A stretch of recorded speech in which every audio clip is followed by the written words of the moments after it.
Hello everyone, I'm here too.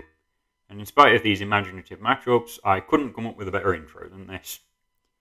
Today I'll be talking about death battle matchups that are unusual, unconventional, things that no one else has thought of, things that only I want.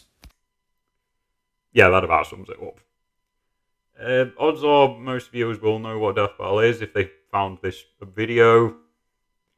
I can't think of anything else to say in this intro. Let's just get straight to it. Oh, I will lay out some rules. It has to be a matchup I haven't seen anyone else bring up, and it has to be a matchup that works as a fight, as well as having connections. So I could bring up, say, the Crypt Keeper from Tales from the Crypt versus the Curious from Creeped Out. The connections are there because they're hosts of horror anthology series, but they aren't fighters, so this wouldn't work. With the rules out of the way, let's get to it. Number 6. Tai Lung from Kung Fu Panda versus Morrow from Ninjago. Starting off with a very unusual one, starring a much-loved combatant. The connections here are that they are basically the same character. They were taken in by wise mentors and taught the ways of martial arts in their own universe. Both aspired to a legendary title, but when they didn't get this title, because Destiny had spoken or whatever, they both became very angry. However, there's the contrast that Tai Lung tried to directly lash out against his master, while Morrow simply set out to prove that he was worthy, and then came back as a vengeful ghost. See, that's what makes this interesting, the contrast between the two characters. Tai Lung remained quite angry and evil. Oogway was right when he said there was darkness in his heart. But Morrow, in his final moments when his master forgave him, gave up his own life and the Realm Crystal for a chance of bringing the real Green Ninja back. So there's that. There's the fact that Morrow got a redemption and Tai Lung didn't. That could be a fun little dynamic in the fight. Both of them trying to prove that they're worthy, but near the end, Morrow says that he truly earned the title of Green Ninja, or if Tai Lung somehow wins this, Morrow could lament the fact he wasn't good enough. I should say, this can be seen as a stomp. The rules for ghosts in Ninjago are they are immortal unless they touch some water. So I'm sure Tai Lung will find a way. So this can work as a fight. Intangibility for Ninjago ghosts also seems to need conscious activation. So it is something that we could... The fight would work. It'd just be a bit of a challenge. And I think that's all I have to say on this one. Moving on. At number 4 or 5, I haven't decided where I'm going to put this yet, is The Terminator versus The Predator from the movies of the same name. This is very much an unusual one, as you can all tell. I don't think I mentioned at any point, but these are ranked in order of unusualness, not how much I want them. Number 3 is my most wanted, but this is the 5th most or 4th most unusual one that I was able to think of. And unusual it is. The connections are that it's a movie rivalry. If Arnold Schwarzenegger's Terminator met a Predator in the jungle, how would that fight go? So the connections aren't really connections as much as they are, it's a good idea, but let me have this, alright? I am aware that both of these characters have been used before. The Terminator has not been used for a long time, and the Predator as a species was discussed recently. I'm going to focus this on the Jungle Hunter Predator, as opposed to all of the Yautja. That sounds much easier, if you ask me. And in terms of who wins, this is perhaps the closest matchup I've got here. Both have unnatural strength, durability. Terminator's probably fast enough to outrun Predator's nuclear gauntlet and work out what's going on. But I'm not sure it's worth me deciding on a winner. I don't think I could.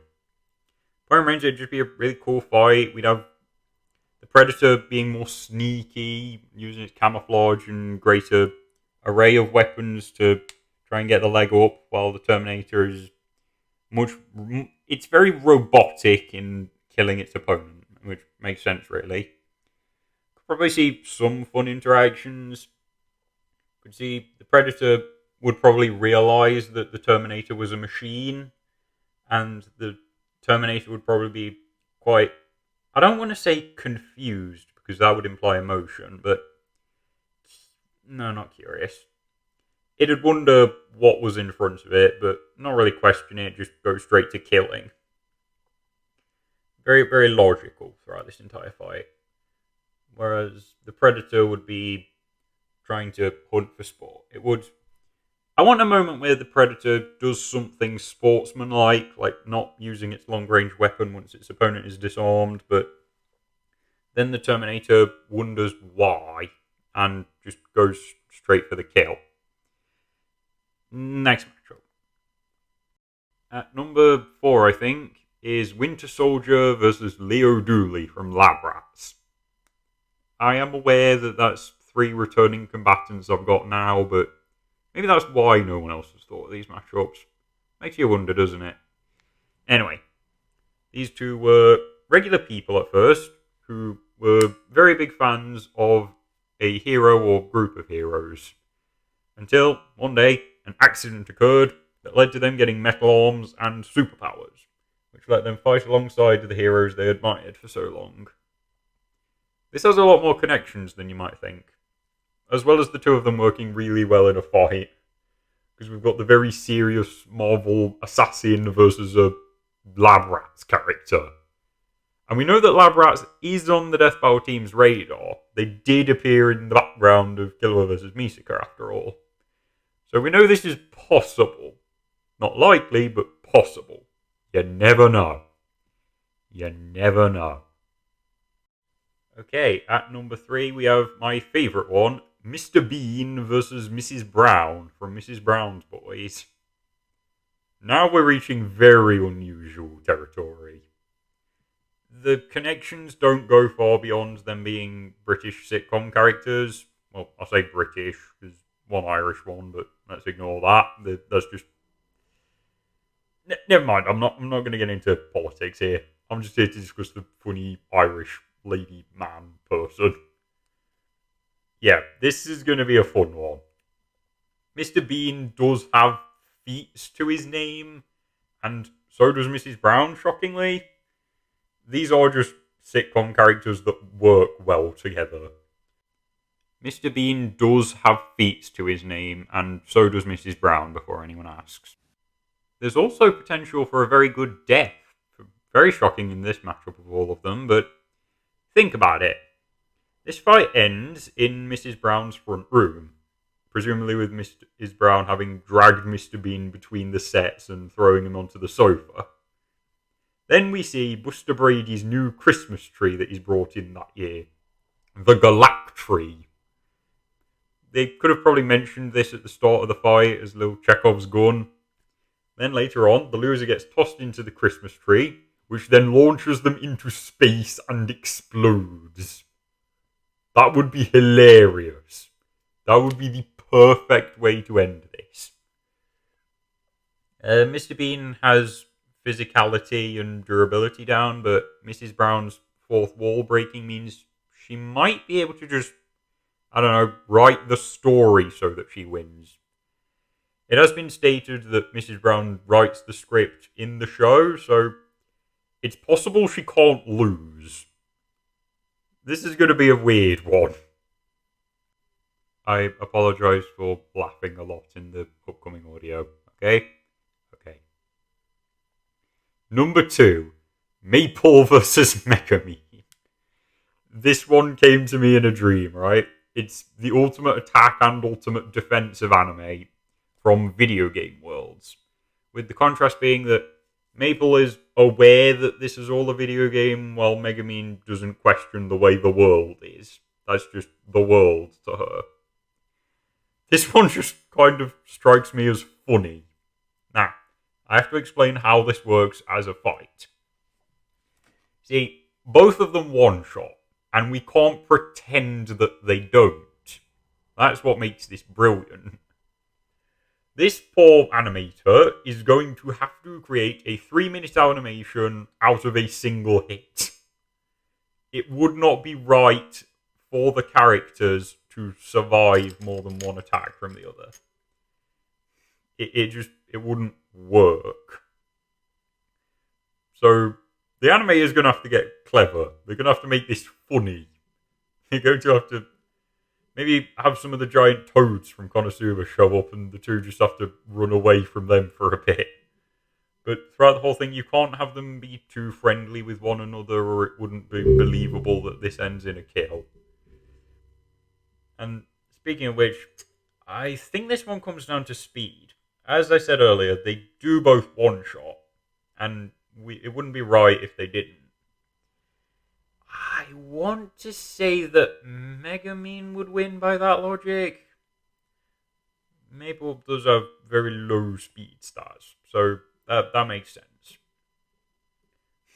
Still, it's going to be very funny watching the animator delay this one hit and have to fill that with the characters being funny to one another.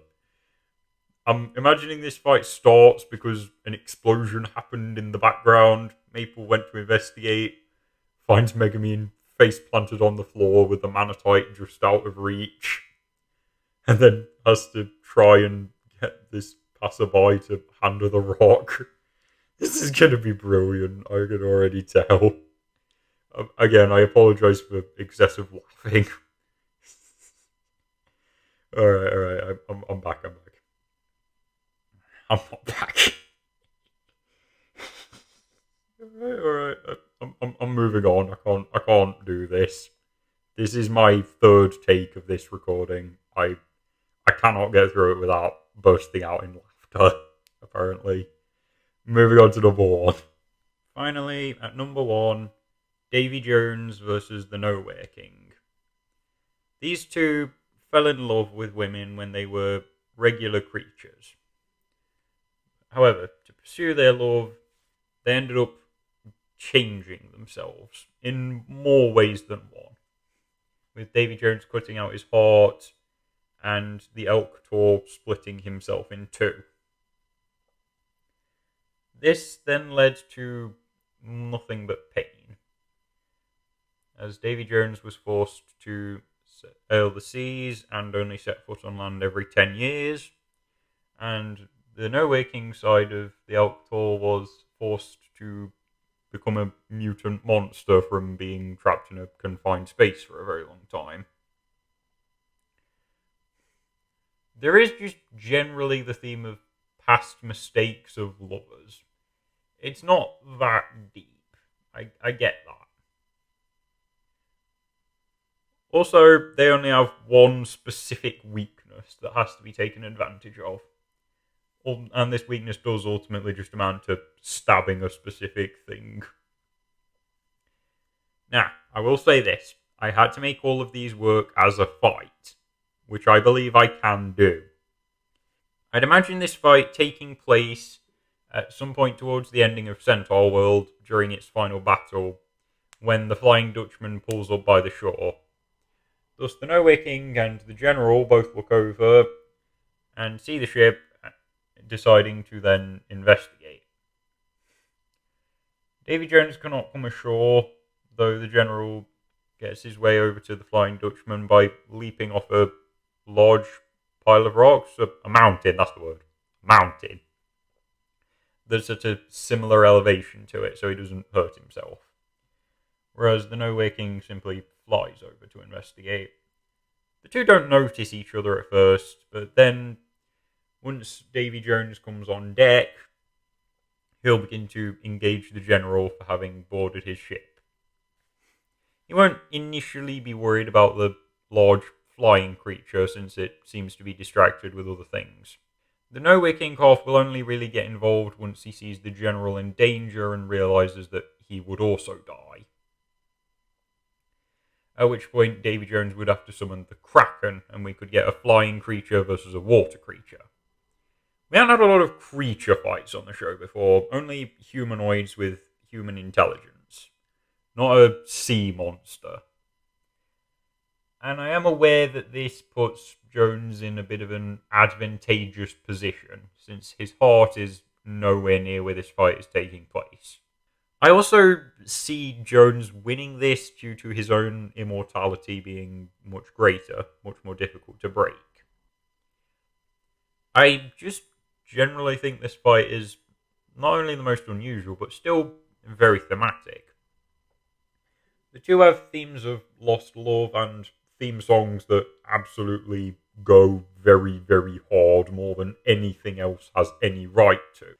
We've got the creepy half of the Nowhere King and the orchestral Hans Zimmer part of Davy Jones. So the score for this is going to absolutely slap.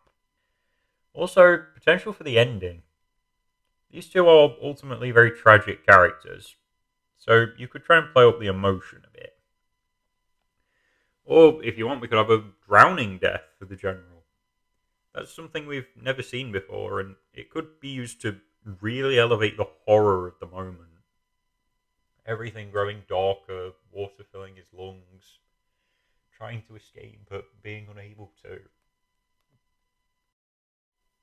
Again, I can't explain what it is about this fight that really interests me. It just does. These are two of my favourite characters, my favourites from their respective series. And I just want to see them on the show and think they are the best opponents for each other. That's all there is to it. And with that, we are at the ending of the video. If you can think of any other mashups, then let me know in the comments. Please like and subscribe, I really need it. For now, goodbye.